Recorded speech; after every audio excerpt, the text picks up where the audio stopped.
বন্ধুরা কেমন আছেন সবাই? আশা করি সবাই ভালো আছেন। তো বন্ধুরা আজকে তোমাদের জন্য আবার একটা নতুন খবরের আপডেট নিয়ে চলে এসেছি, যেখানে সিভিক পুলিশ থেকে শুরু করে চুক্তিভিত্তিক সমস্ত কর্মচারীদের বেতন বৃদ্ধি পেতে চলেছে রাজ্যের বাজেট 2024 সালে। তো বেতন বাড়তে চলেছে civic police, village police, green police.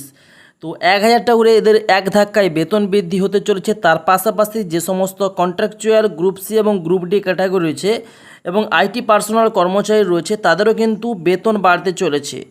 রাজ্যের বাজেট অনুযায়ী এই সমস্ত সিভিক পুলিশ, ভিলেজ পুলিশ এবং গ্রিন পুলিশদের 1000 টাকা করে কিন্তু এক ধাক্কায় বেতন বৃদ্ধি পেয়ে গেল এবং অবসরকালীন যখন তারা চাকরি ছেড়ে দেবে তখন কিন্তু 2 লক্ষ টাকার পরিবর্তে 5 লক্ষ টাকা কিন্তু দেওয়া হবে। এবং 2020 সালে যে সমস্ত আইটি কর্মচারীকে সরকারের অধীনে আনা হয়েছিল তাদেরও কিন্তু বেতন বৃদ্ধি পেতে চলেছে এবং এক ধাক্কায় তাদের কিন্তু 12,000 আইটি পার্সোনাল কর্মচারী